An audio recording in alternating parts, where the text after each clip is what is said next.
जो लोग जुड़ चुके हैं, मेरी रिक्वेस्ट है आप सभी लोगों से कि बाकी लोगों से बोलिए कि जल्द से जल्द ज्वाइन करें, जिससे कि हम टाइमली अपनी कार्यशाला को स्टार्ट कर सकें। जब तक जितने भी लोग जुड़े हैं, मैं जानना चाहूंगी कि ऐसे कितने लोग हैं जिन्होंने ये पहली भी अटेंड की है, ये वाली वर्कशॉप कार्यशाला।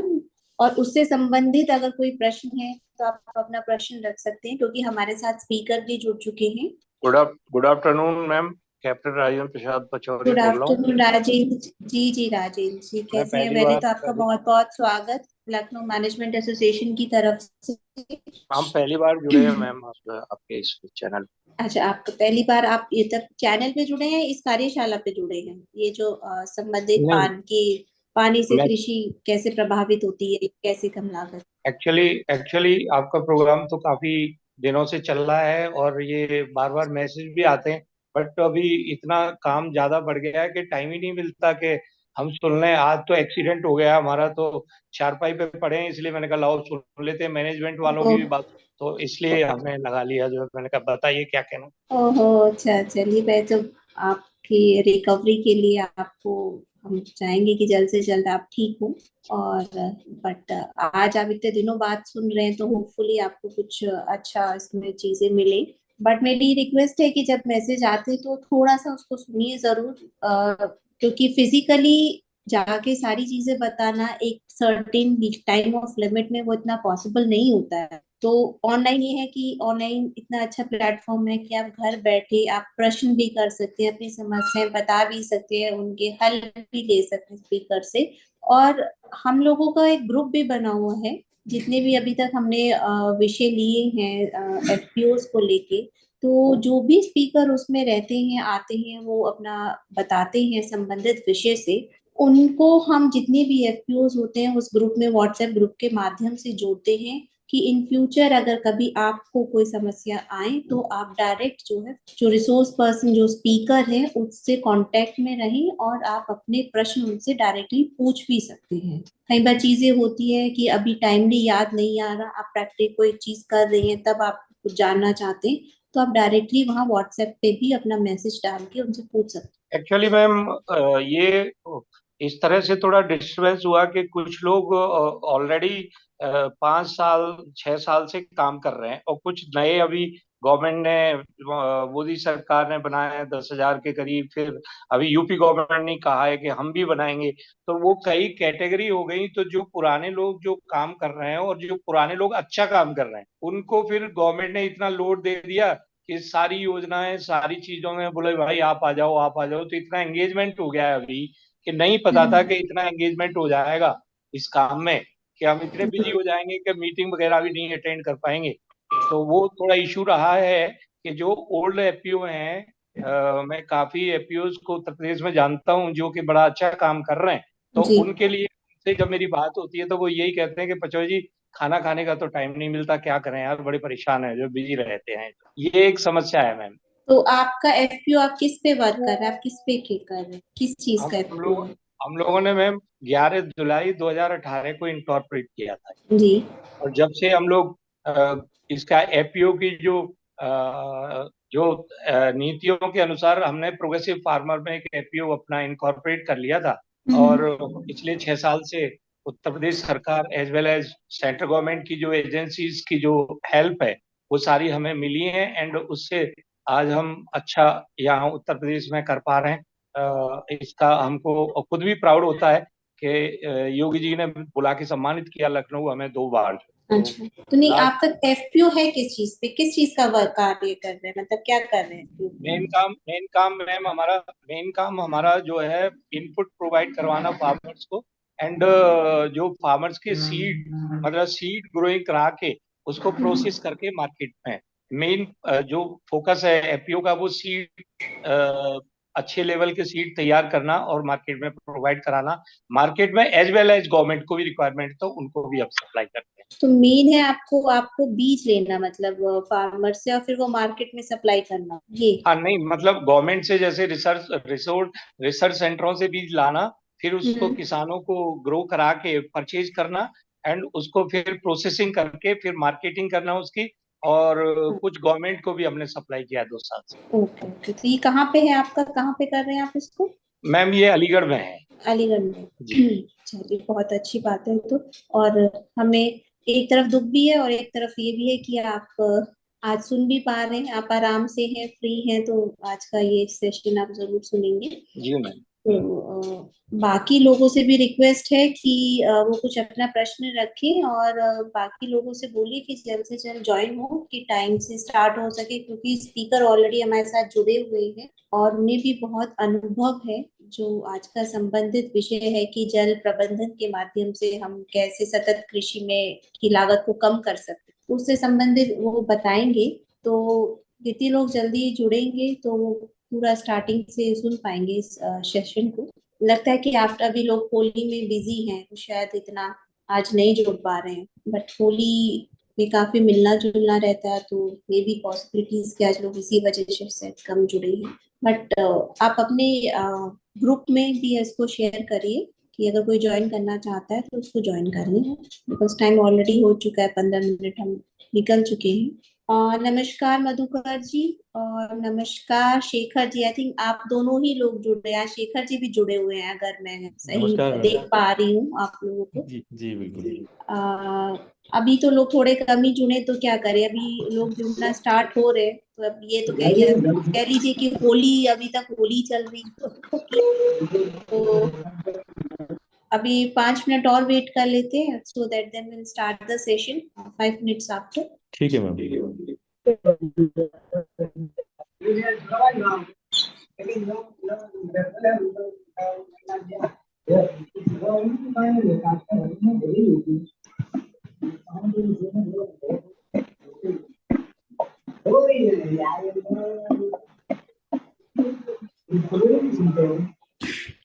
चलिए, अभी हम आज की कितने जितने भी लोग जुड़े, क्योंकि कुछ लोग पहले से भी जुड़ चुके हैं, वो अननेसेसरी वेट कर रहे हैं, तो हम आज की इस कार्यशाला शुरू करते हैं। सभी किसान भाइयों का लखनऊ मैनेजमेंट एसोसिएशन तरफ से बहुत बहुत स्वागत, और आप सभी को होली की भी शुभकामनाएं। बट होली बीत चुकी है, बट अभी क्योंकि एक माहौल है वो, तो सभी को होली की बहुत बहुत शुभकामनाएं। आज का जो हमारा विषय है कि जल प्रबंधन के माध्यम से सतत कृषि की लागत को हम कैसे कम कर सकते हैं, या पानी से कृषि कैसे प्रभावित होती है, तो संबंधित विषय से जानकारी देने के लिए हमारे साथ डॉक्टर मधुकर स्वयंभू जी हैं। डॉक्टर मधुकर स्वयंभू जी एक आईटी कम्युनिकेशन नेटवर्क पे इनका काफी अच्छा इन्होंने काम भी किया हुआ है, टेडेक्स स्पीकर भी हैं, एंटरप्रेन्योर भी है। बट इनका जो मेन काम है, जो इन्होंने मेन रिसर्च करी है, डॉक्टर इन्होंने मधुकर स्वयंभू जी ने एक वैदिक सृजन एलएलपी स्टार्टअप है, जिसको इन्होंने अपने को फाउंडर्स के साथ मिलकर लॉन्च किया।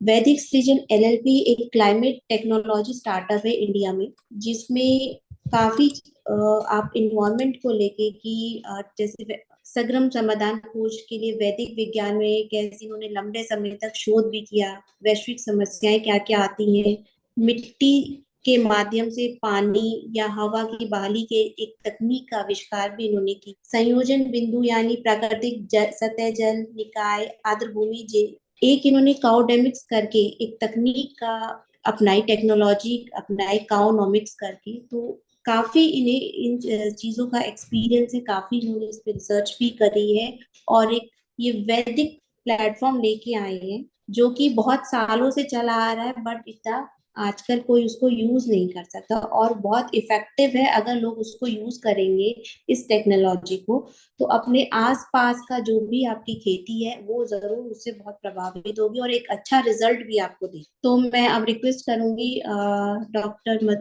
मधुकर शंभू जी से कि प्लीज वो आज का सेशन स्टार्ट करें, और जिसके भी जो भी प्रश्न है तो वो बाद में पूछ सकते हैं, और मोबाइल नंबर और अपना एफपीओ का नाम जरूर चैट बॉक्स में शेयर करिए, सो दैट इन फ्यूचर आपसे जुड़ सके। मधुकर जी, मैं रिक्वेस्ट करूंगी कि प्लीज आप थोड़ा और अपने बारे में भी पहले और बता दीजिए, बिकॉज आप ज्यादा अच्छे से बता पाएंगे पूरी चीजें, एंड हम इस सेशन को फिर स्टार्ट करते हैं। धन्यवाद मैम। अभी जितने भी लोग जुड़े हैं, ये सब लोग पहली बार जुड़े हैं या कोई पहले भी? मोस्टली सब फर्स्ट टाइम ही है जो मुझे देखने में आ रहा है, all of the first time, नया नहीं है, और बस सब पुराने नहीं, कोई नहीं है, नया ही है, everybody is knew what I have मैं सीन। प्रेजेंटेशन शेयर कर लूँ मैम? Yes sir please. तो नमस्कार सभी लोगों को जो भी अभी जुड़े हैं। और ये बेसिकली जल प्रबंधन से कृषि में क्या फर्क पड़ता है, क्या इम्पैक्ट पड़ता है, उसके बारे में हम बात करेंगे। पहले हम 3 सेशन कर चुके हैं जिसमें हमने मिर्ची की खेती और टमाटर की खेती और करेले की खेती में क्या इम्पैक्ट पड़ा था वो सब डिस्कस किया था। आज हम ज़रा कुछ डिफरेंट डिस्कशन करेंगे। जैसा हमारा हर सेशन में ट्रेंड रहा है कि हम जो केस स्टडीज हैं जो ऑलरेडी हो चुका है कहीं ना कहीं भारत में, हम वो कहानी से स्टार्ट करते हैं कि क्या हो चुका है। और उसके बाद फिर हम वो जो हुआ वो कैसे हुआ, उसके पीछे का साइंस क्या है, विज्ञान क्या है, और वहाँ के क्या डायनामिक्स थे उनके बारे में चर्चा करते हैं।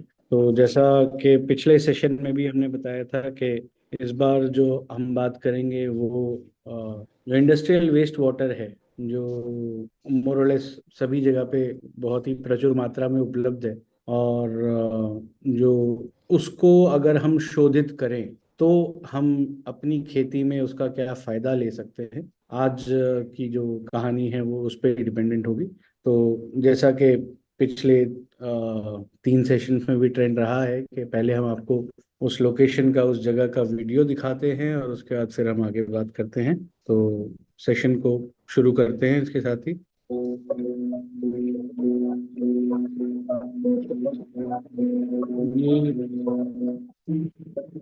आप देख सकते हैं ये खेत है, और ये खेत जो है रोड से एक तरफ में है और रोड के दूसरी तरफ में राइस मिल है। ये जैसे यहाँ से आपको एरियल व्यू मिल जाएगा, ये राइस मिल है, ये स्टेट हाईवे है, और ये पूरा एरिया खेत है। तो ये जो राइस मिल के जो ओनर हैं उनका ही ये खेत है।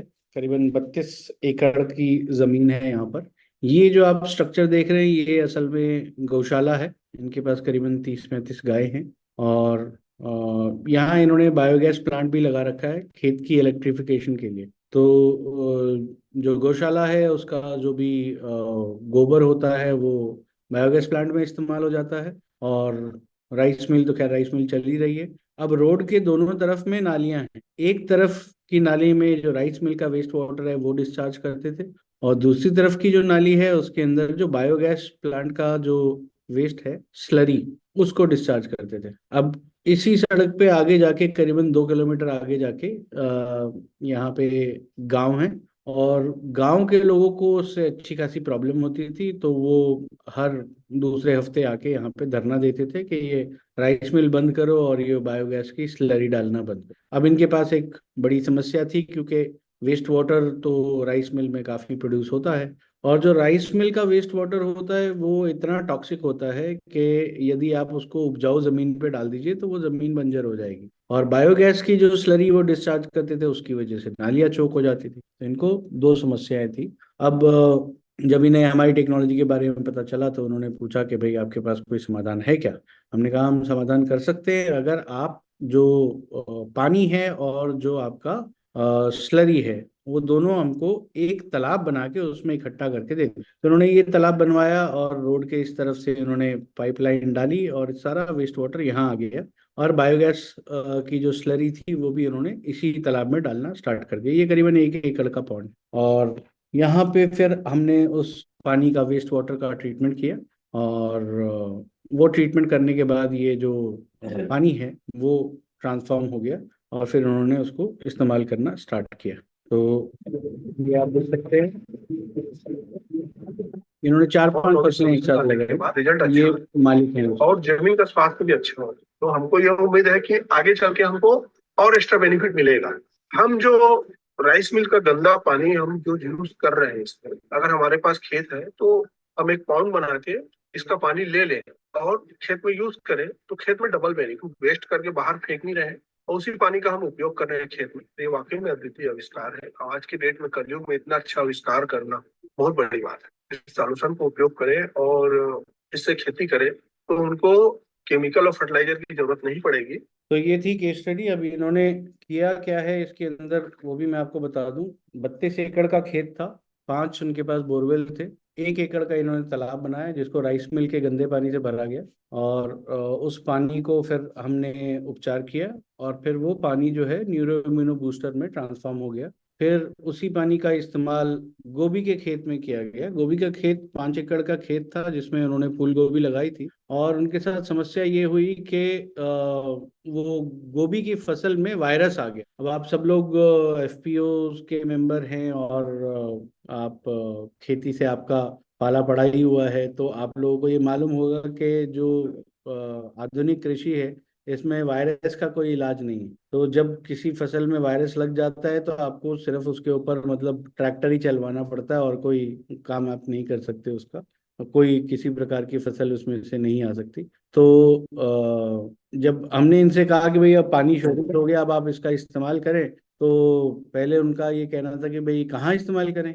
हमने कहा आपके पास 35 गाय हैं, गैया को पिलाइए। और नहीं, गाय तो गंदा पानी नहीं पीती है भाई साहब। हमने कहा अच्छा ठीक है, तो फिर टेस्ट करके देख लेते हैं। आप एक काम कीजिए, आप आपका 1 बाल्टी बोरवेल का पानी ले आइए, 1 बाल्टी हमारे तालाब का पानी ले आइए, और गाय को डिसाइड करने दीजिए कौन सा पानी पीना है। तो जब उन्होंने देखा कि भाई गाय ने बोरवेल का पानी नहीं पिया और तालाब का पानी पी लिया, तो उनको वो भरोसा आ गया कि भाई हाँ भाई गैया को तो पिला सकते हैं। तो उसके बाद गौशाला में तो उन्होंने पानी का इस्तेमाल शुरू कर दिया। फिर उन्होंने कहा आप खेती में भी कर लीजिए। बोले नहीं, खेती में तो नहीं कर सकते, जमीन बंजर हो जाती है। हमने कहा गाय पी रही है, आपको दिखाई नहीं दे रहा है, उससे आपको तो कुछ तो फर्क पड़ना चाहिए ना, कि भाई हम ट्रीटमेंट कर क्या रहे हैं। तो उन्होंने कहा नहीं नहीं, वो तो नहीं कर पाएंगे। हमने कहा अच्छा ठीक है, आपकी मर्जी, आपका पानी, आपका खेत, आप डिसाइड कीजिए। तो जब इनके 5 एकड़ के गोभी के खेत में वायरस लग गया, तो फिर इन्होंने हमसे कहा कि भाई ये कुछ इलाज है क्या। हमने कहा इलाज तो वही है, आप वो जो तालाब का पानी है उसको यदि इस्तेमाल करेंगे तो आपको नजर आएगा। हफ्ते भर में आपको अगर कोई फायदा नहीं मिलता है तो आपको ट्रैक्टर तो वैसे भी चलवाना है, तो आप हफ्ते भर करके देख लीजिए। तो उन्हें हफ्ते भर जब पानी का छिड़काव किया सुबह सूर्योदय के टाइम पे, तो वो जो गोभी की फसल थी उसके अंदर उनको फर्क दिखना स्टार्ट हो गया। उन्होंने कहा कि नहीं नहीं, अब तो हम ट्रैक्टर क्यों चलवाएंगे, अभी हम इसी को कंटिन्यू करते हैं। तो उनको भी देख के ये सरप्राइज हुआ कि जो केमिकल बेस्ड उनका एक दूसरी जगह पे फार्म था जहाँ पे वो केमिकल बेस्ड फार्मिंग करते थे, वहां से जो 5 एकड़ के खेत में उनको गोभी की फसल मिली, उससे बेहतर फसल यहाँ से उनको वायरस इन्फेक्टेड पूरे खेत में से भी उससे बेहतर फसल मिली in terms of quality, quantity and post harvest longevity. मतलब तुड़ाई करने के बाद जितने टाइम में आपका जो फ्रेश वेजिटेबल खराब होती है वो समय भी बढ़ गया। सो मूल समस्या वायरस की थी। सिंचाई जैसा मैंने आपको बताया, सुबह सूर्योदय के समय पत्तों पे तालाब के पानी का छिड़काव होता है। कोई इसमें फर्टिलाइजर की जरूरत नहीं थी, कोई उर्वरक नहीं डाले गए, कोई एनपीके डाला नहीं गया, कोई कीटनाशक नहीं डाला गया। तो क्योंकि कीटनाशक, जंतुनाशक, कोई भी चीज, पेस्टिसाइड, इंसेक्टिसाइड, वीडिसाइड, फंजीसाइड, कुछ भी नहीं डाला गया, ना ही इसके अंदर एनपीके डाला गया, तो जाहिर सी बात है कि जो आपकी लागत है वो न्यूनतम हो गई, और फसल आपको केमिकल बेस्ड फार्मिंग से बेहतर मिली। यानी कि कुल मिला के आपका जो लाभ है वो दुगना हुआ, क्योंकि आपकी उपज भी बेहतर थी, क्वालिटी में भी और क्वांटिटी में भी। तो ये जो सबसे बड़ी बड़ी समस्याएं हैं, वो अगर हम उनकी तरफ देखें कि समस्याएं हैं क्या और उनके मार्केट में क्या इलाज उपलब्ध है, तो सबसे पहली तो हमारी समस्या ये है कि हमारी खेती में जो लागत है वो बहुत ज्यादा है। मिट्टी की उर्वरता के लिए हम रासायनिक खाद डालते हैं, बीमारियों के लिए कीटनाशक डालते हैं। कई कई जगहों पे क्योंकि हम कीटनाशक डाल चुके हैं, इस वजह से नेचुरल पॉलिनेशन नहीं होता है, और फिर जो फर्टिलाइजेशन है वो नहीं हो पाता है। अब क्योंकि फर्टिलाइजेशन नहीं हो रहा है, इस वजह से आपको हार्मोन्स का भी छिड़काव करना पड़ता है, फिर कीड़ों के प्रकोप में जंतुनाशक भी डालना पड़ता है, फिर आपको हाइब्रिड बीज भी इस्तेमाल करने पड़ते हैं। तो हर चीज में आपका जो एक्सपेंडिचर है वो बढ़ता जाता है। उसके बाद हार्वेस्टिंग के बाद आपकी आमदनी कम होती है, क्योंकि मंडी में बिचौलियों का वर्चस्व है। फिर कोल्ड स्टोरेज, जो कोल्ड चेन है हमारी, वो इतनी अच्छी नहीं बनी हुई है। फिर मौसम की मार है, जैसे मैंने पिछली बार भी डिस्कशन में आया था ये कि पूरी मेहनत करने के बाद, बीज बुआई करने के बाद, ये सारी लागत लगाने के बाद, मतलब आपने खाद भी डाल दी, कीटनाशक भी डाल दिया, जंतुनाशक भी डाल दिया, हार्मोन्स भी इस्तेमाल कर लिया, उसके बाद भी आप आसमान की तरफ ताकिए कि भाई बारिश जो है वो समय से पहले ना हो जाए, समय के बाद ना हो, कम ना हो, ज्यादा ना हो। तो 5 परिस्थितियां बनती कि सब कुछ ठीक है, या बारिश कम हो गई, या बारिश ज्यादा हो गई, या समय से पहले हो गई, या समय के बाद हो गई।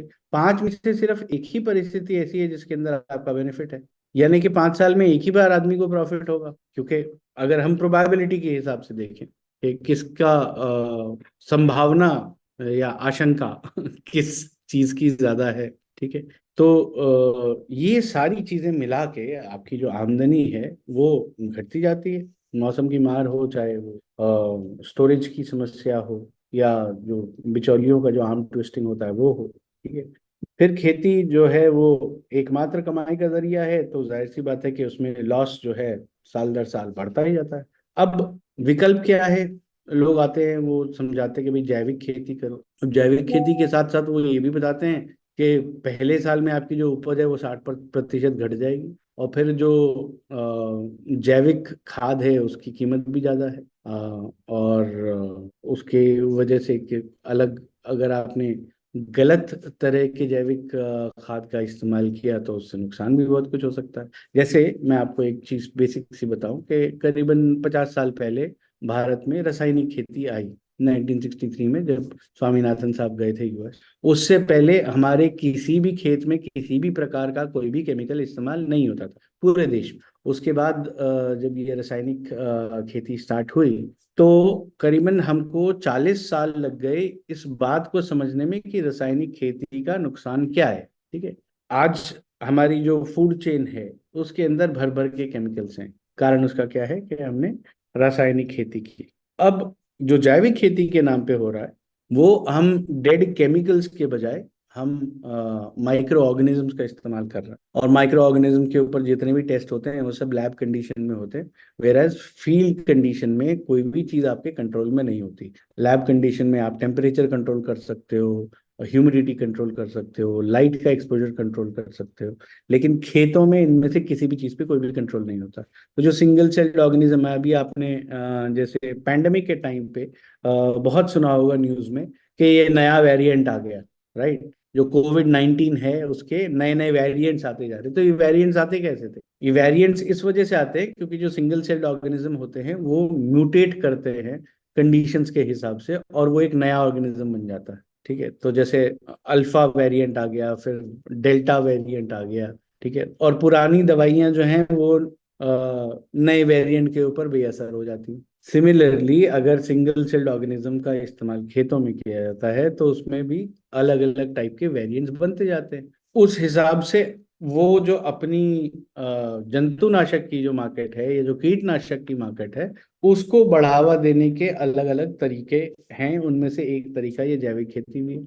अच्छा, नुकसान तो किसान का हो रहा है क्योंकि पहले ही साल आपकी जो है 60% जो उपज है वो गिर गई, ठीक है। फिर होता यह है कि हम पूरी तरीके से सरकारी सब्सिडी और एमएसपी इन सब के ऊपर डिपेंडेंट रह जाते हैं, ठीक है। अब इसका इलाज क्या है? इलाज जैसा अभी हमने देखा कि मिट्टी, पानी और हवा, ये 3 चीजें हैं जिनकी वजह से जीवन सतत चलता रहता है हमारे हमारी पृथ्वी पे, हमारे ग्रह पे, राइट। अगर हमने इन तीनों पे ध्यान दिया तो हमारी उपज में नुकसान होने की तो कोई संभावना है ही नहीं। लेकिन हम क्या करते हैं, हम इन पे ध्यान देते ही नहीं है। अब भारत एक इकलौती ऐसी सभ्यता है जहाँ पे इस तरह की कहावत है कि उत्तम खेती मध्यम बान। मतलब अगर बेस्ट लाइवलीहुड, बेस्ट कोई करने योग्य काम है तो वो खेती है। उसके बाद सेकंड बेस्ट वाणिज्य व्यापार है। तो ऐसा क्यों कहा गया? ऐसा सिर्फ इस वजह से कहा गया क्योंकि खेती जो है वो एक इकलौता ऐसा उपक्रम है जिसके अंदर, चाहे वो खेती हो, पशुपालन हो, मछली पालन हो, या आपका मुर्गी पालन हो, किसी भी टाइप का लाइव स्टॉक या प्लांटेशन, चाहे अब खेती में आप उसको एग्रीकल्चर बोले, हॉर्टिकल्चर बोलें, या मधुमक्खी पालन बोले, ये सारी की सारी चीजें जो हैं ये प्रकृति पे निर्भर है। प्रकृति का एक चक्र है जो कि चल रहा है। उसकी वजह से जो पौधे आपने लगाए हैं, जो बीज आपने लगाए हैं, वो अंकुरित होंगे, पौधे बनेंगे, पौधे बड़े होंगे, तो उसमें फूल आएंगे, फल आएंगे। अगर हमको प्रकृति के सानिध्य में विकास करना है तो हमें इस खेती की पद्धति को ढंग से समझना जरूरी है, क्योंकि हमारे किए कुछ नहीं हो रहा है, सब कुछ सतत चल रहा है। तो यदि हमें सतत कृषि चाहिए तो हमें मिट्टी, पानी और हवा को अच्छे से समझना बहुत जरूरी है, क्योंकि अगर ये स्वस्थ है तो बाकी सब कुछ हमारे खेत में स्वस्थ होगा। और मिट्टी, पानी और हवा जो है वो सब आपस में एक दूसरे से जुड़े हुए हैं, ठीक है। अब ये सब यदि आपस में एक दूसरे से जुड़े हुए हैं तो हमको इनका ख्याल रखने से बहुत कुछ आपस में हम जो चीजें आपस में लिंक्ड हैं उन चीजों को समझ सकेंगे और उनका बेनिफिट ले सकेंगे। तो ये जो क्रोनोलॉजी लिखी हुई है ये, कि भाई जल से जीवन प्रारंभ होता है, तो ये ऐसा नहीं है कि आज ऐसा होता है। मतलब हमारे ग्रह पे, हमारी पृथ्वी पे जो जीवन है वो जल में ही स्टार्ट हुआ था। उसके बाद जीवन जो है वो जल से स्थल के ऊपर आया, क्योंकि पहले थल का निर्माण ही नहीं हुआ था। ये जो सिंगल सेल्ड ऑर्गेनिज्म है इनकी एक्टिविटी की वजह से ही मिट्टी का निर्माण हुआ, और फिर मिट्टी परत दर परत बनती चली गई, और उसके बाद जीवन जो है वो मरीन इकोसिस्टम से, यानी कि समुद्री जीवन से स्थल की ओर आना स्टार्ट हुआ। एम्फीबियंस आए सबसे पहले, जो कि मिट्टी और जमीन दोनों पे रह सकते थे। उसके बाद फिर जमीन पे रहने वाले जो प्राणी हैं वो आए, जमीन पे रहने वाले पेड़ पौधे पशु आए, और उसके बाद फिर उड़ान भरना सीखा जीवन ने, यानी कि पक्षी आए। तो ये पंच महाभूत जो है, क्षितिजल पावक गगन समीरा, आप सबने रामचरितमानस में ये दोहा सुना होगा कि क्षितिजल पावक गगन समीरा, पंच तत्व मिल बना शरीरा। तो जितने भी जीवन, जितने भी जीव जंतु हम इस धरती पर देखते हैं, इन हर प्रकार के जीवन के लिए मिट्टी, पानी और हवा बहुत ही महत्वपूर्ण है, क्योंकि इन्हीं की वजह से जीवन संभव हुआ है। पंच महाभूत में से तीन तो यही है, मिट्टी, पानी और हवा, और हमारी पूरी की पूरी खेती जो है वो इन पर ही निर्भर है। तो अगर हम इनका ख्याल रखेंगे तो जाहिर सी बात है हमारे खेत के अंदर एक माइक्रो क्लाइमेट निर्मित होगा, जिसकी वजह से जो उपज है हमारी वो स्वस्थ भी रहेगी और ज्यादा भी होगी, और अल्टीमेटली जो हमारा जो लाइवलीहुड है, जो प्रॉफिट पे डिपेंड करता है। देखिए, प्रॉफिट कोई प्राकृतिक चीज नहीं, ठीक है। तो यदि हम ऐसी कोई अपनी विकास की योजना बनाते हैं कि जिससे हमारा प्रॉफिट इंटैक्ट रहे, तो वो जो प्रकृति है उसको समझ के ही हमको ऐसा कोई उद्यम बनाना पड़ेगा जिससे कि हमारा प्रॉफिट इंटैक्ट रहे और प्रकृति के सानिध्य में वो निरंतर चलता रहे। अगर हम अपने पौधों को देखें तो पौधे यूनिक कंडीशन में होते हैं। वो यूनिक कंडीशन क्या है कि उनकी जड़ें जो हैं वो मिट्टी में हैं और जो पत्ते हैं वो हवा में हैं। हवा में वो कार्बन साइकिल में पार्टिसिपेट कर रहे हैं और मिट्टी में वो नाइट्रोजन साइकिल में पार्टिसिपेट कर रहे हैं, ठीक है। तो यदि हम जैसे मैंने बताया कि तालाब में पानी को हमने शोधित किया, उसको हमने न्यूरो इम्यूनो बूस्टर बनाया, यानी कि कुल मिला के जो प्राकृतिक जल है उसका निर्माण किया।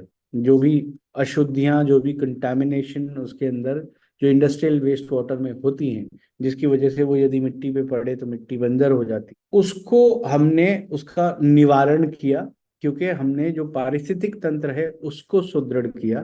तो जो भी कंटामिनेशन है वो कंज्यूम हो गया, ठीक है। प्रकृति क्यों सतत चल रही है, मतलब जो हमारे शास्त्रों का जो एस्टिमेट है और जो मॉडर्न साइंस का एस्टिमेट है, वो आके यहाँ पे मिलता है कि धरती की जो उम्र है वो 4.3 बिलियन ईयर्स मानी गई है। तो 4.3 बिलियन ईयर से अगर ये धरती सतत चली जा रही है, ये पूरा जो नैसर्गिक तंत्र है वो चलता जा रहा है, उसका कारण सिर्फ ये है क्योंकि प्रकृति में ना कुछ वेस्ट होता है ना कुछ वेल्थ होता है। हम किसी भी चीज में एक वैल्यू अटैच करते हैं और बोलते हैं ये वेल्थ है, और वही वैल्यू को जब हम डिटैच कर लेते हैं तो हम बोलते हैं ये वेस्ट। ये वेल्थ और वेस्ट का पूरा कॉन्सेप्ट है, ये मैन मेड है, ये हम लोगों ने बनाया है कि भाई ये चीज जो है ये मूल्यवान है और ये चीज जो है ये मूल्यहीन है, ये बिल्कुल बेकार है, इसको फेंक दो। लेकिन प्रकृति में ऐसा कुछ नहीं होता। जैसे एक मैं आपको एग्जांपल बताऊं कि जैसे हम चिड़ियों की बात कर रहे हैं, चिड़िया जो है दिन भर अलग अलग फल खाते हैं, अलग अलग कीड़े मकोड़े खाते हैं, बहुत कुछ खाते हैं पक्षी। और सारे दिन भर खाने के बाद उनके शरीर में जो कुछ भी इनपुट गया है उसमें से कुछ जो उनका शरीर इस्तेमाल नहीं कर सकता, वो उनका एक्सक्रीटा है, उनकी बीट है। अब वो बीट यदि धरती पे पड़े तो वो जंगल उगा दे, और यदि वो पानी में पड़े तो वो प्लैंकटन उगाए। प्लैंकटन क्या है? मछली का खाना है। तो अब वो जो एक्सक्रीटा है, जो बीट है, वो उनके शरीर के लिए डेफिनेटली घातक है, इसलिए वो एक्सक्रीट हो रही है, इसलिए उसको वो बाहर फेंक रहे हैं। ये सब प्रकृति का नियम चला आ रहा है। लेकिन वो यदि मिट्टी पे गिरे, क्योंकि उसने बीज खाए थे, इसलिए वो जंगल का निर्माण करेगी, वो कोई ना कोई पौधा उसमें से उगाएगा।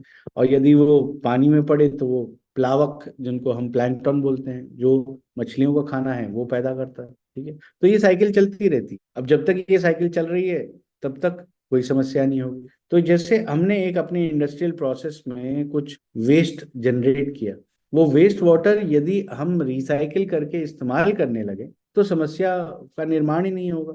अब जैसे पिछले साल दिसंबर में मैं दुबई में था, COP 28 हो रहा था। तो वहां पे हमारी डिस्कशन ये हो रही थी कि भाई यहाँ तो पानी की बड़ी समस्या है, चारों तरफ रेगिस्तान ही रेगिस्तान है। तो हमने कहा जो आपका वेस्ट वाटर है, अगर वो रिसाइकिल हो जाए तो आपकी समस्या का समाधान हो जाएगा। बोले लेकिन वेस्ट वाटर इतना रिसाइकिल थोड़ी हो सकता है कि वो इस्तेमाल किया जा सकने का, बिल्कुल हो सकता है। तो बोले लेकिन हमारे यहाँ तो वाटर बॉडीज हैं नहीं। हमने कहा वेस्ट वाटर का प्रोडक्शन तो है, आदमी रह रहा है तो सीवेज का प्रोडक्शन तो होगा। आपका कोई इंडस्ट्री लगा हुआ है तो इंडस्ट्रियल वेस्ट वाटर तो रिलीज होगा। इस दुनिया में ऐसा कोई भी उपक्रम नहीं है जिसके अंदर पानी की बर्बादी ना हो। चाहे हम बर्तन धोएं, चाहे हम गाड़ी धोएं, चाहे हम कपड़े धोएं, हर चीज में जो हमारा सबसे जरूरी वेस्ट प्रोडक्शन है वो है वेस्ट वाटर। और यदि इसी वेस्ट वाटर को हम वापस से शोधित करके इस्तेमाल योग्य बना लें तो समस्या खत्म है।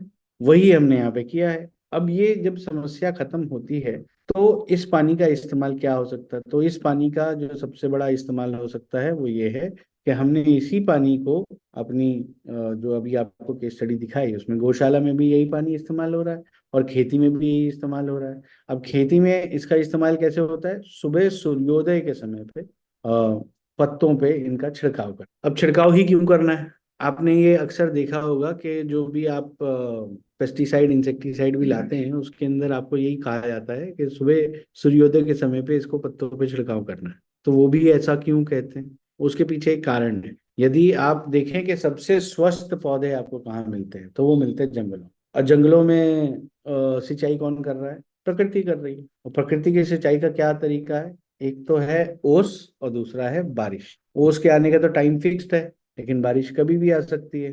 और जब बारिश आती है तो उसका भी एक पैटर्न है। उस पैटर्न को यदि आप ध्यान से देखें तो पहले काले काले बादल छाते हैं तो सनलाइट को कट करते हैं, उसके बाद फिर हवाएं चलती हैं तो थोड़ा टेम्परेचर मॉडरेट होता है, उसके बाद बारिश स्टार्ट होती है। तो इस पैटर्न के पीछे क्या रीजन है? इस पैटर्न के पीछे सिर्फ इतना सा रीजन है कि जो पत्तियां होती हैं, पत्तियों के पीछे होते हैं छेद, जिसको बोलते हैं स्टोमाटा। और स्टोमाटा के चारों तरफ होते हैं गार्ड सेल्स। अब ये गार्ड सेल जब अटेंशन में है तो स्टोमाटा क्लोज होता है, तो अंदर कुछ नहीं जाएगा। लेकिन जब गार्ड सेल्स रिलैक्स्ड होते हैं तो स्टोमाटा ओपन होता है, तो जो कुछ भी आएगा उसको वो पौधा, वो पत्ता एब्जॉर्ब कर लेगा। ठीक है, अब ये जब एब्जॉर्ब कर लेगा तो वो चीज पौधे के शरीर में पहुंच गई।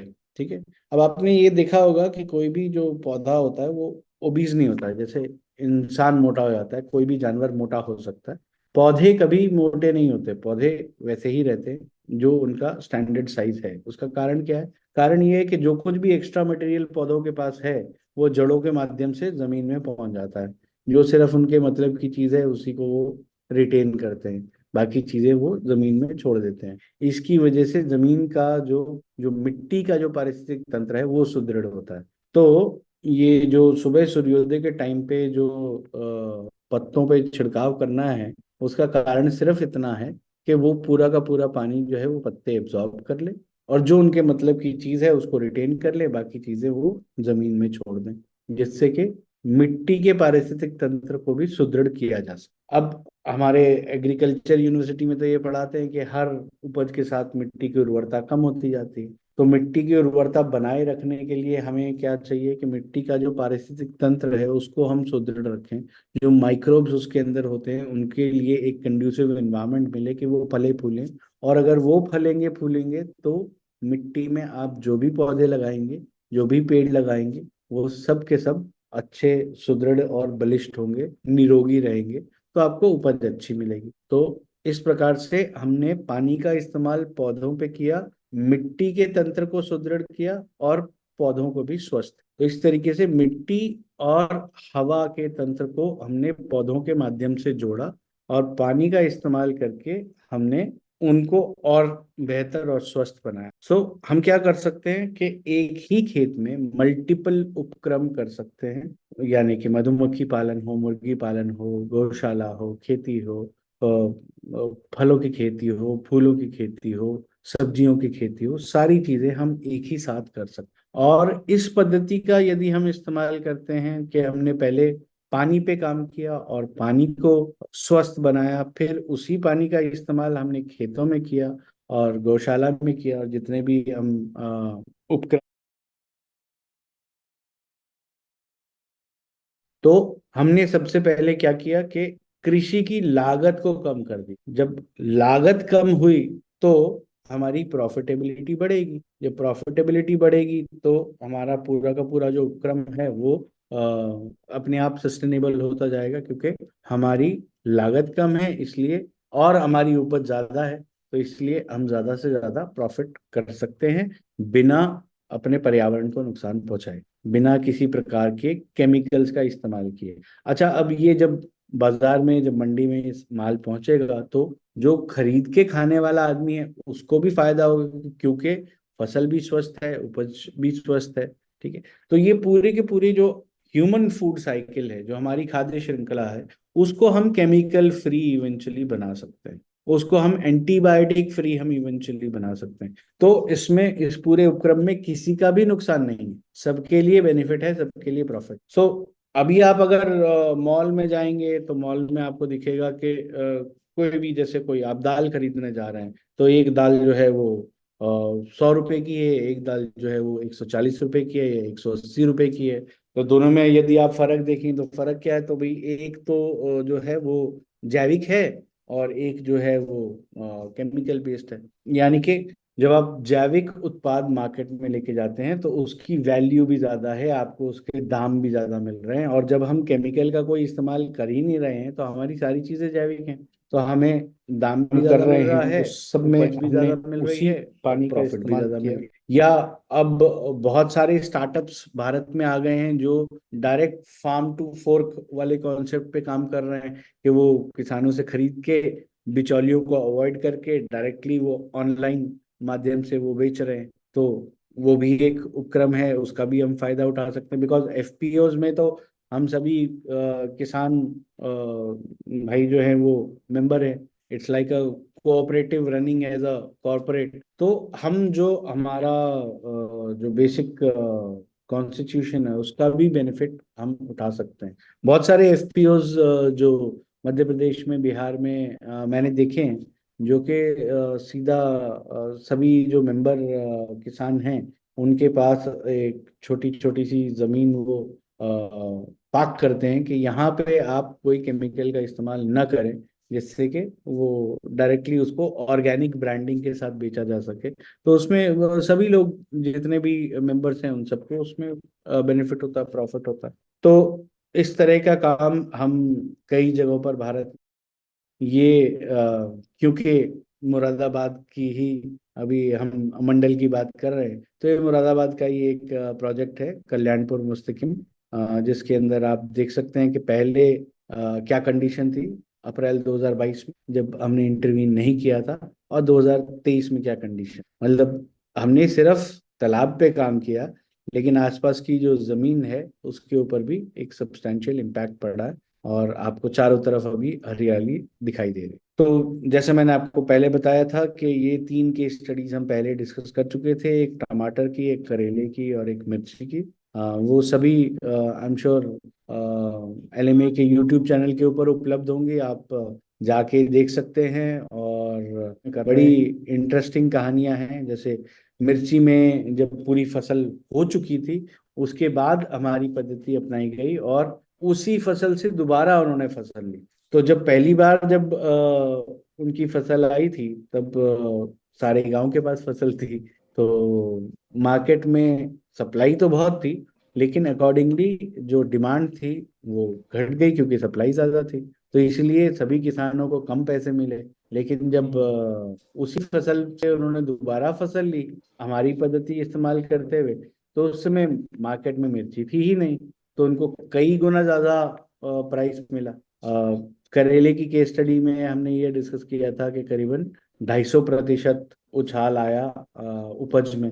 और टमाटर में समस्या ये थी कि जब हमने टमाटर के पौध लगाए थे, वो पहले ग्रीन हाउस में करीबन 2 दिन रह गए थे, इसकी वजह से वो खिंच गए थे तो जो रूट शूट रेशियो है वो बिगड़ गया था, तो उनके सर्वाइवल के चांसेस बड़े मिनिमल हो गए थे। तो लेकिन उस कंडीशन से भी हमने एक भी पौधे को जब उन्होंने हमारी पद्धति से काम करना स्टार्ट किया तो एक भी पौधा मरा नहीं और उनको भरपूर बेनिफिट प्राप्त हुआ। ये कुछ हमारी अभी तक की उपलब्धियां हैं जो हमें 2019 से अब तक। इसमें एक लेटेस्ट अवार्ड इस साल फरवरी में ऐड हुआ, best new technology of the year 2024 का, जो बम्बई में मिला था हमें। और ये हमारी प्रेजेंटेशन का अंत है। अब यदि किसी की कोई सवाल हो तो आप सवाल पूछ सकते हैं। थैंक यू मधुकर जी।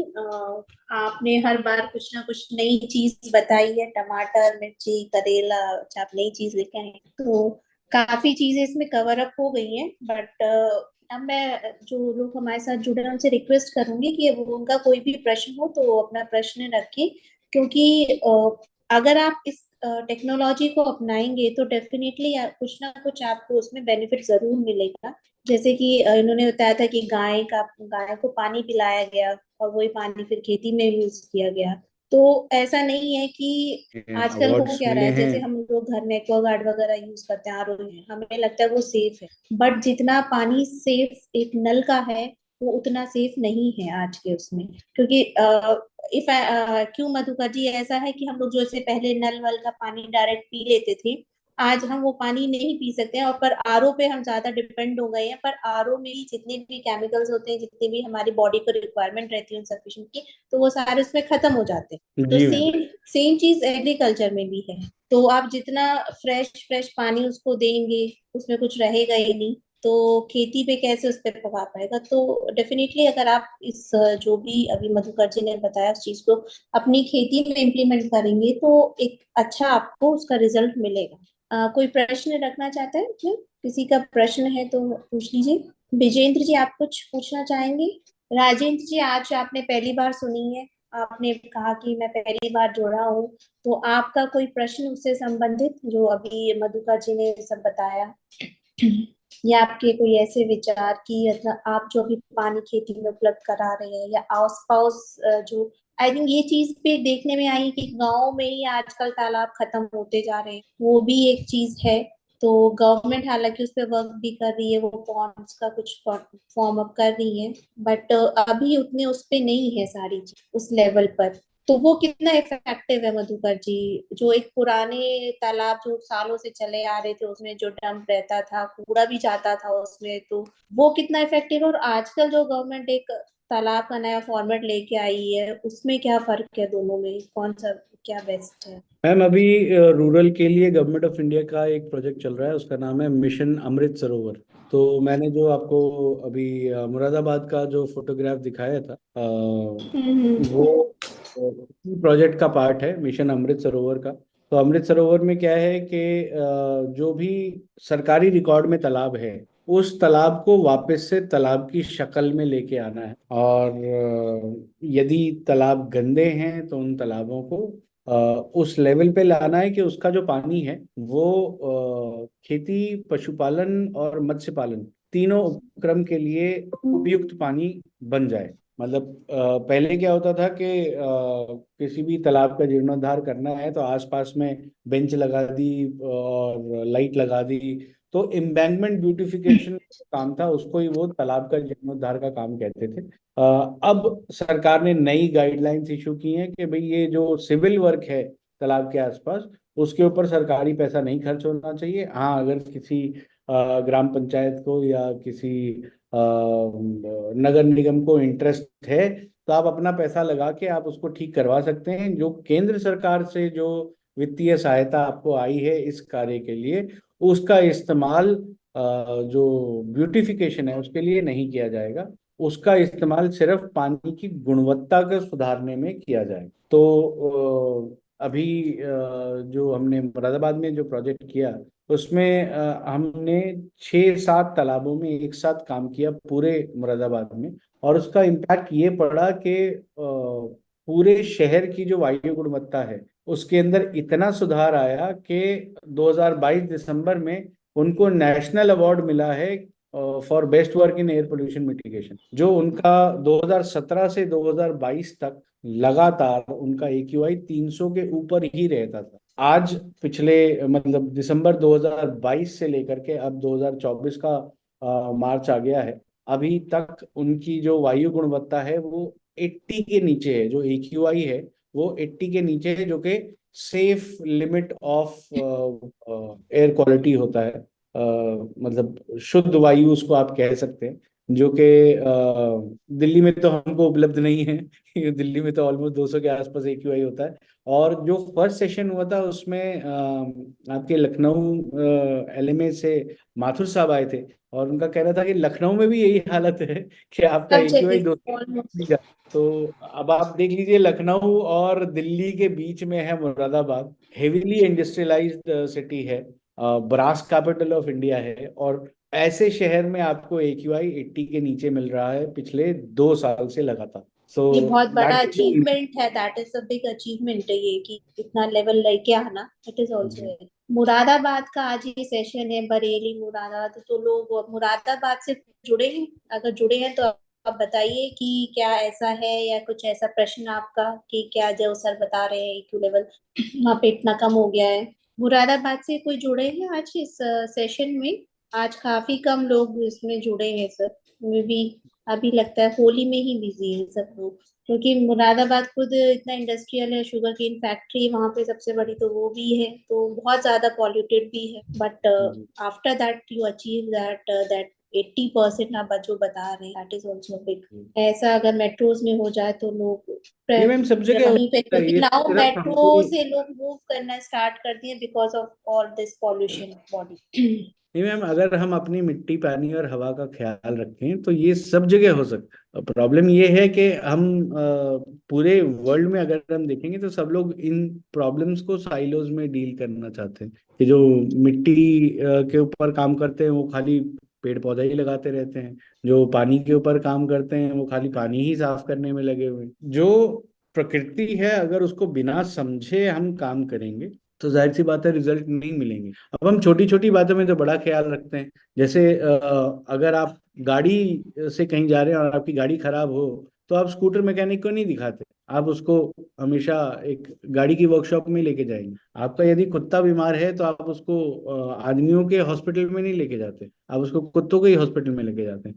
तो ऐसा हम क्यों करते हैं? क्योंकि हम जिसको दिखाना चाह रहे हैं, जो इलाज करना चाह रहे हैं, वो कम से कम उस सब्जेक्ट को तो समझे जिसके ऊपर वो काम करने जा रहा है, राइट। लेकिन हम लोग जब मिट्टी पानी और हवा के ऊपर काम करते हैं तो हम उसके बारे में समझते ही नहीं है कि मिट्टी क्या है, पानी क्या है, हवा क्या है। मतलब हम लोग कंप्लीटली आंख बंद करके, जैसे बग्गी के घोड़े होते हैं ना, उसके ऊपर ऐसे लगा होता है कि वो सिर्फ सीधा देखे, ठीक है। जी जी। ऐसे ही चल रहे हैं आंख बंद करके कि भाई किसी गोरे ने बोल दिया, अंग्रेज ने बोल दिया तो सही है, सही।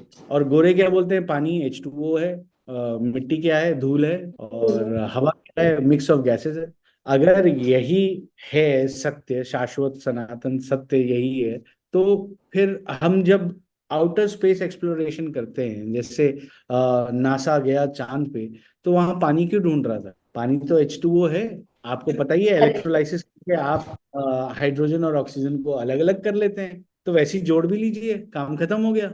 तो पानी के लिए इतनी हाई दावा क्यों है कि भाई वाटर स्कैरसिटी हो गया, ये हो गया, वो हो गया। ये आपने अच्छा, बिल्कुल सही कहा। मेरी पीछे एक साइंटिस्ट साहब से बात हो रही थी, तो मैंने उनसे ये पूछा कि भाई ये जो आप कंपाउंड बनाते हैं, तो कोई भी कंपाउंड जो होता है उसकी प्रॉपर्टी बेसिक एलिमेंट से अलग होती है लेकिन अपोजिट नहीं होती। जैसे सोडियम क्लोराइड से नमक बनता है, तो ऐसा नहीं है कि जो सोडियम है उसका जो टेस्ट है वो स्वीट होगा। सोडियम का टेस्ट अपने आप में भी ही थोड़ा सा सॉर टेस्ट ही होता है, तो सोडियम क्लोराइड बनता है तो उसका भी टेस्ट जो है वो सॉल्टी रहता है। लेकिन अगर हम पानी के बारे में देखें तो हाइड्रोजन इन्फ्लेमेबल है, ऑक्सीजन इन्फ्लेमेबल है, और पानी जो है वो आग बुझाने का काम करता है। तो बिल्कुल अपोजिट हो गया। इसके बिल्कुल। पीछे का कोई लॉजिक समझाने के लिए किसी के पास नॉलेज नहीं होता कि भाई ये ऐसा उल्टा उपक्रम क्यों हो जाता है? मतलब आज की डेट में जो मॉडर्न साइंस है उसने भी इस बात को बिलीव किया है। जैसे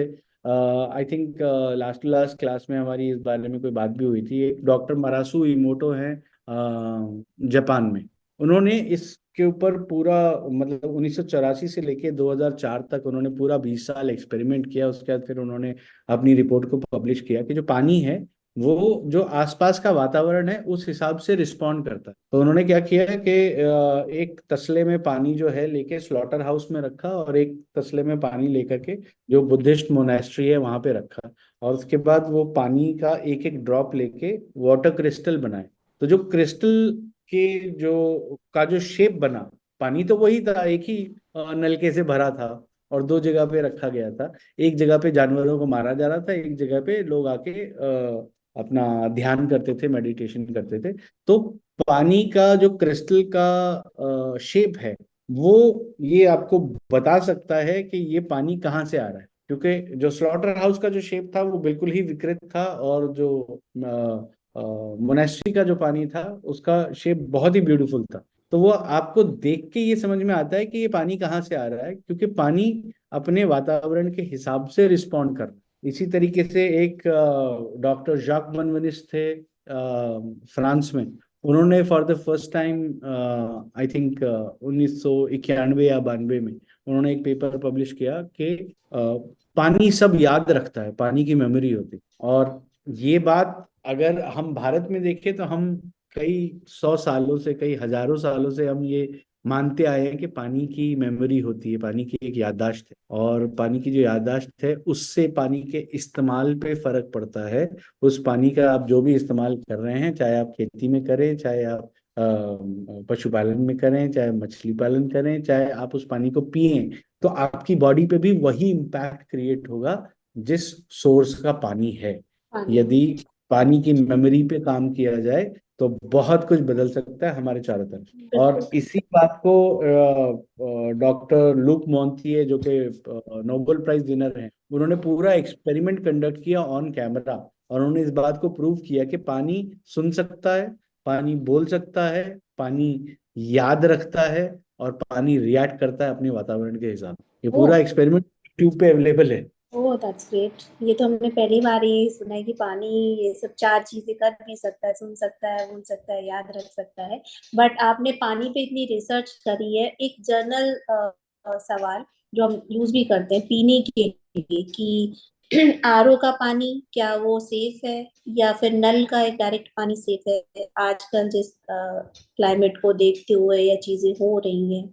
अकॉर्डिंग टू यू क्या बेस्ट? मैम देखिए, नल का पानी तो जगह जगह पे वेरी हो सकता है, क्योंकि नल का पानी प्राकृतिक पानी तो है नहीं, ठीक है। अभी जो वाटर ट्रीटमेंट प्लांट जो म्यूनिसिपल कॉर्पोरेशन ने लगाया है वो कितना फंक्शन करता है, कितना नहीं करता है, वो तो जगह जगह पे वेरी करेगा। लेकिन आरओ का पानी पीने लायक नहीं है, ये मैं पूरी कॉन्फिडेंस के साथ आपसे कह सकता हूँ, बिकॉज हर आरओ से पानी उसी क्वालिटी का निकलता है। अब उसके पीछे का साइंस क्या है वो मैं आपको बता देता हूँ। हम जो सभी मनुष्य जो हैं, हमारी बॉडी को एक तरीके से बनाया है प्रकृति ने।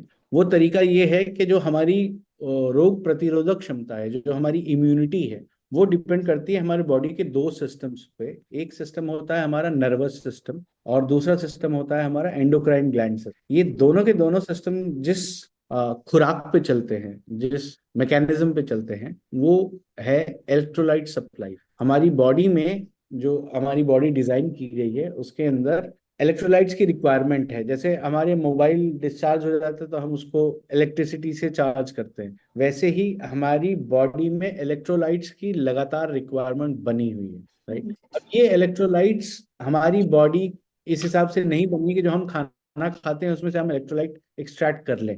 उसका सिर्फ एक ही सोर्स है, वो है पानी। और पानी में इलेक्ट्रोलाइट कहाँ से आते हैं? हर प्राकृतिक जल में। जैसे आप बारिश का पानी यदि लें तो उसके अंदर एक कंप्लीट इलेक्ट्रोलाइट बैलेंस होता है। इलेक्ट्रोलाइट सप्लाई जो है वो प्राकृतिक जल में है ही। जो हम पानी को शोधित करते हैं तालाबों में, तो उसके अंदर एक नेचुरल इलेक्ट्रोलाइट बैलेंस बनता है। इसीलिए इस पानी के छिड़काव करने पे जो फसलों की, जो पौधों की, जो आपकी माइक्रो न्यूट्रिएंट्स की रिक्वायरमेंट होती है वो फुलफिल होती है। तो इस वजह से पौधे जो होते हैं वो स्वस्थ। तो हमारी बॉडी का यदि इलेक्ट्रोलाइट सप्लाई चेन जो है वो इंटैक्ट रहेगा तो हम ज्यादा स्वस्थ रहेंगे। अब करेक्ट। हम आरओ पे आ जाते हैं। आरओ में होता क्या है, आरओ से निकला हुआ पानी डीमिनरलाइज्ड होता है, यानी कि जो इलेक्ट्रोलाइट उस पानी में है, आपके सप्लाई, जो आपका म्यूनिसिपैलिटी का जो पानी है, उसकी गुणवत्ता ऊपर नीचे हो सकती है, लेकिन उस पानी में इलेक्ट्रोलाइट्स हैं। उसको जब आप आरओ से गुजारते हैं तो कभी भी आप आरओ में देखें, जो इनलेट वाटर है, जो आपका म्यूनिसिपैलिटी का जो सप्लाई पानी है, उसका अगर टीडीएस मान लीजिए कि 800 है या 500 है, जो आरओ का रिजेक्ट वाटर है उसका यदि आप चेक करेंगे टीडीएस कितना है, तो वो 2000 2500 हो। क्यों? क्योंकि जो पानी आरओ ने फिल्टर करके आपको दिया है, वो पानी का जो इलेक्ट्रोलाइट्स हैं उसको उसने फिल्टर कर लिया, इसलिए वो रिजेक्ट में चला गया। तो अब आपको जो पानी पीने के लिए मिल रहा है आरओ से, वो डीमिनरलाइज्ड वाटर है, करेक्ट। क्योंकि आपकी बॉडी की जो इलेक्ट्रोलाइट सप्लाई है उसको आपने रोक दिया। इस वजह से आरओ का पानी पीने योग्य नहीं होता। वो उतना, जैसा प्राकृतिक पानी होना चाहिए वैसा नहीं होता। तो अब ये जाहिर सी बात है कि भाई, अगर वो नहीं है पीने लायक तो करें क्या, क्योंकि अब ये तो स्टैंडर्ड बन गया है कि आरओ का ही पानी पीना है। ये तो आपको हर एवरी हाउस का होल्ड हमें भरोसा नहीं है।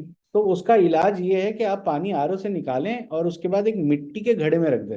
12 घंटे यदि आपका पानी मिट्टी के घड़े में रहेगा तो वो वापस से प्राकृतिक हो जाएगा। ओके।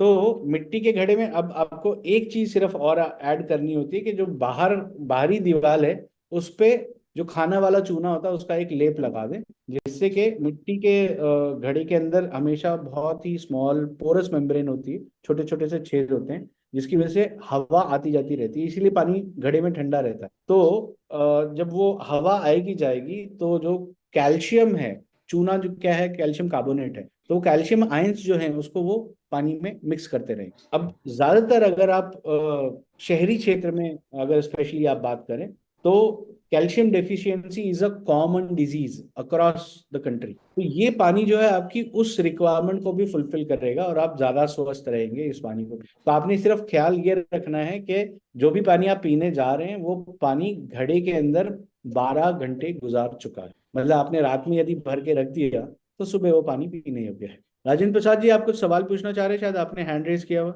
जी सर, प्रणाम।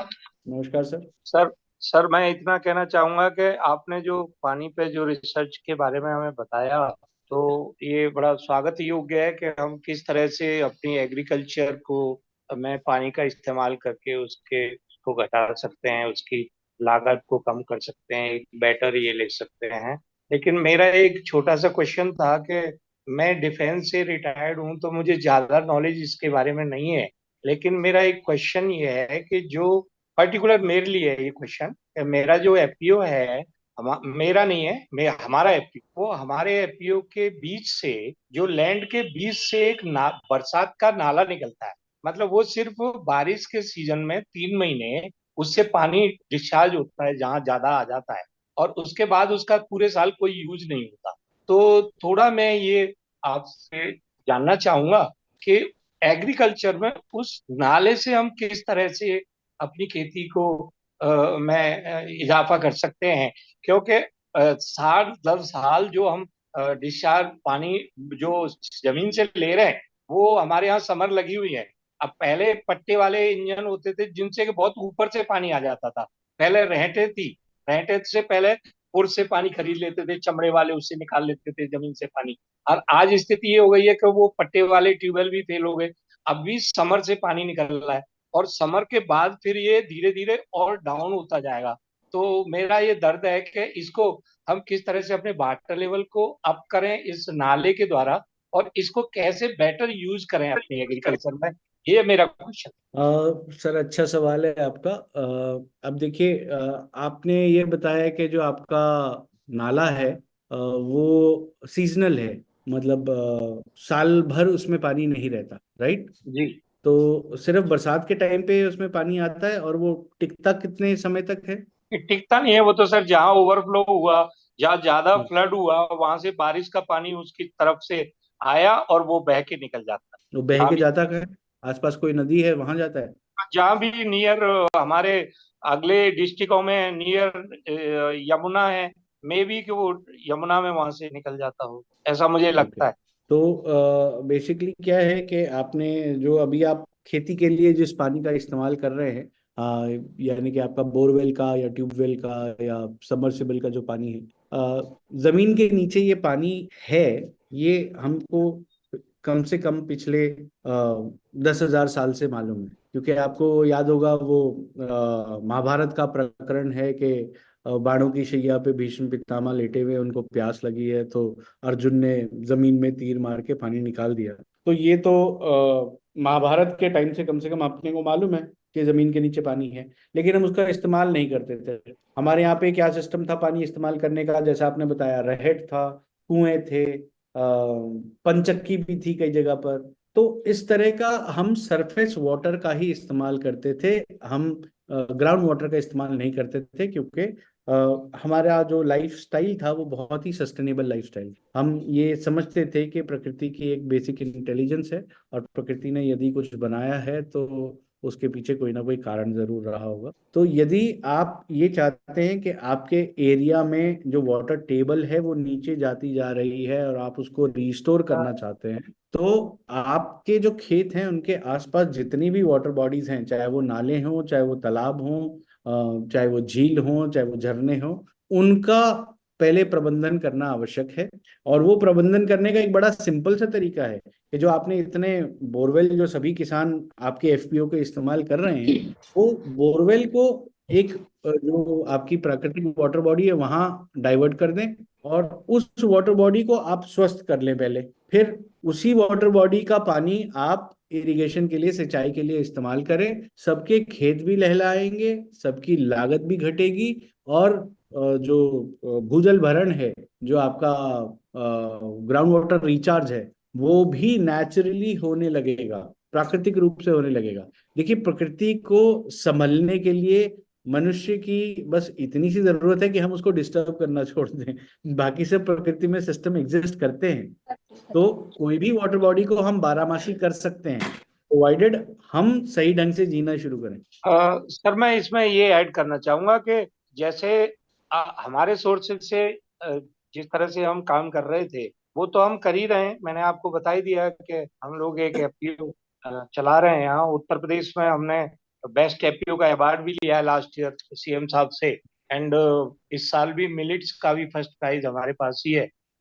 लेकिन कुछ चीजें ऐसी हैं जो कि हमारे हाथ से भी बाहर की बातें हैं कि फार्मर को जब एडवाइस दी जाती है तो वो हमें ये सुनने को मिलता है कि यार आपको कितना जीवन हुआ, 5 साल 6 साल, हम तो पूरा जीवन इसको कर रहे हैं, तुम हमारे सामने क्या जानते हो यार। एक तो ये बड़ी समस्या है। दूसरी जी बड़ी समस्या ये है सर कि कोई भी चीज है तो अगर किसी को एडवाइस की जाए तो वो सारा ये करते हैं कि आप इसे करके दे दो। जी तो कोई गवर्नमेंट की ऐसी योजना हो कि भाई उस नाले को, पानी को कहीं इस तरह से डाइवर्ट करके कोई तालाब वगैरह बनाए जाएं, या उस तरह से कोई सरकारी योजना। देखिए सर, हम तो बुरा नहीं मानना इस बात को, मेरा 66 साल एज है सर, और मैं जो भी जी कर पाया हूँ वो गवर्नमेंट की हेल्प से कर पाया हूँ। बिल्कुल। अकेला इंडिविजुअल मेरा अपना कुछ, मुझे गवर्नमेंट ने जी हेल्प किया और मैंने वो जिस तरह से, जिस रूप में गवर्नमेंट ने हेल्प किया, मैंने उस रूप में किसान को उसकी हेल्प।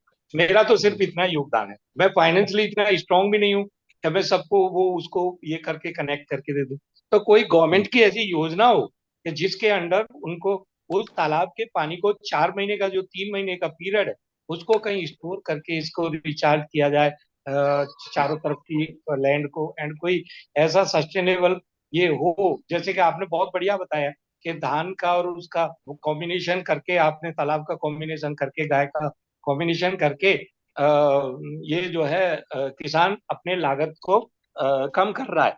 लेकिन विडंबना ये है सर कि जहां, जैसे अब हम नियर एनसीआर है सर, तो हमारा फार्मर फार्मर तो इतना फॉरवर्ड है सर कि पहले ही वो पोटेटो, आलू लगाता है, और आलू की दिक्कत यह है कि उसमें सबसे ज्यादा पेस्टिसाइड चाहिए, तो वो डीएपी को सबसे ज्यादा इस्तेमाल करता है। हमेशा यहाँ सरकार हमारे क्षेत्र में कभी डीएपी पूरा ही नहीं कर पाती जब आलू का सीजन आता है, क्योंकि उसको तो बोना है 30 किलो का बीघा सर, वो जो है डीएपी आलू में, चाहे हम कितना ही कोशिश कर लें कि सर ये गाय के गोबर से भी हो सकता है, बट उसके दिमाग में ये बात नहीं आती। अब 4 साल तक आलू फिकता है तो वो उसका गहना वहना सब गिरवी हो जाता है, लेकिन 1 साल जब पैसा दे जाता है तो फिर वो दोबारा पहुंच जाता है कि मेरी घरवाली के लिए सोने की कौंदरी बना दो। कर्दनी जो होती है वो सुनार से कहता है कि सोने की बना दो, और फिर 4 साल उसको गिरवी रख के पैसे लेके आता है सब। फैक्ट है सर, ये फैक्ट जो मैं काम कर रहा हूँ मैं बता रहा हूँ आपको, प्रैक्टिकली जो ग्राउंड की बात है वो कर रहा हूँ। तो कोई इस तरह की योजना, इस तरह का कोई तरीका हो तो बताइए। सर, सरकार की ऐसी बहुत सारी स्कीम्स हैं, बहुत सारे प्रोजेक्ट्स हैं। अब आप क्योंकि एक्स डिफेंस हैं तो आप जाहिर सी बात है अपने आसपास आपके जो भी एफपीओ के किसान हैं आप उनको ये ज्ञान बेसिक दे सकते हैं, क्योंकि सरकारी योजनाएं आज की डेट में इतनी सारी चल रही हैं कि अगर उनका सही उपयोग किया जाए, मतलब लोग तो ज्यादातर जो मार्केट में बैठे हैं वो दुरुपयोग करने के लिए बैठे हैं, लेकिन अगर उनका सही उपयोग किया जाए तो वो इतना वेल्थ क्रिएट कर सकती हैं गांव में कि आदमी की जो खुशहाली है ना वो आप उसको इंश्योर कर सकते। अब जैसे एक मैंने आपको अभी जब मैडम से बात हो रही थी मैंने आपको बताया अमृत सरोवर योजना है, वो सिर्फ जलाशय निर्माण के लिए है, जलाशय के रख रखाव के लिए। फिर एक प्रधानमंत्री मत्स्य संपदा योजना है जो कि सिर्फ मछली पालन के लिए है। फिर एक कैच द रेन एक योजना है, अटल भूजल योजना भी। आप आपका जो बेल्ट है वेस्टर्न यूपी वाला, अगर जो मंडल हमने बताया उसी मंडल के सब लोग हैं, वेस्टर्न यूपी के मुरादाबाद के, तो मुरादाबाद सहारनपुर वाला जो जोन है ये अटल भूजल योजना में भी आता है। तो अटल भूजल योजना पूरी की पूरी तरीके से जो आपकी सिंचाई पद्धति है और जो भूजल भरण है उसी के ऊपर पूरी तरीके से केंद्रित है। तो अलग अलग प्रोजेक्ट्स हैं जो कि गवर्नमेंट ऑफ इंडिया चला रहे हैं, और ये सबके सब किसानों की मदद के लिए बने हैं, एफपीओस की मदद के लिए बने हैं। आपको सिर्फ थोड़ा सा स्टडी करना पड़ेगा जिससे आपको ये प्रोजेक्ट के बारे में मालूम पड़ सके, और गवर्नमेंट की support already on the platter है, हमें सिर्फ उसका सही उपयोग करना है। फिर एक आपका एक गोल्डन रिवोल्यूशन चल रहा है जो कि अपना मधुमक्खी पालन के ऊपर है, स्वीट रिवोल्यूशन है, एक ब्लू रिवोल्यूशन है। ये सब अलग अलग प्रोजेक्ट्स हैं जो कि गवर्नमेंट ऑफ इंडिया चला रही है। हमें जो अवेलेबल अपॉर्चुनिटीज है उनको सही ढंग से खाली इस्तेमाल करना आना चाहिए, और हमारी इंटेंट क्लियर होनी चाहिए कि यार हमको खाली गड्ढा खोद के ये नहीं बता देना है कि यहाँ पे मछली पालन हम करेंगे तो आप 50 लाख रुपए हमें दे दीजिए, हम रिसर्कुलेटरी एक्वाकल्चर सिस्टम लगा रहे हैं और हमें सिर्फ सब्सिडी पे जीना है। हमें सब्सिडी जीनी नहीं बनाना है किसी को, हमने सिर्फ लोगों को सुदृढ़ करना है जिससे कि जो उपलब्ध योजनाएं हैं उनका सही ढंग से इस्तेमाल हो सके। ठीक है सर, अच्छा लगा आपका, अगर नंबर और शेयर हो जाए तो बड़ी मेहरबानी होगी। आगे फ्यूचर में आपसे हेल्प ले लेंगे। आपने जैसे कहा कि बहुत ही योजनाएं चल रही हैं तो उसका हेल्प हमें एक्चुअल काफी पहले से हमारे जो जॉइंट डायरेक्टर एग्रीकल्चर बहुत अप्रोच किया हमको हमेशा, जब हम्म। भी ये आया कि पचौरी आप प्लीज इसको अटेंड करिए या अटेंड करवाइए, तो हमने कोशिश किया लोगों को कि आप अटेंड करिए, बट हमें टाइम नहीं मिला। हम आज पहली बार ही आपके साथ जुड़े हैं और आपने जो बताया है बात बिल्कुल सही है। आपने बहुत अच्छी बात कही कि योजनाएं सिर्फ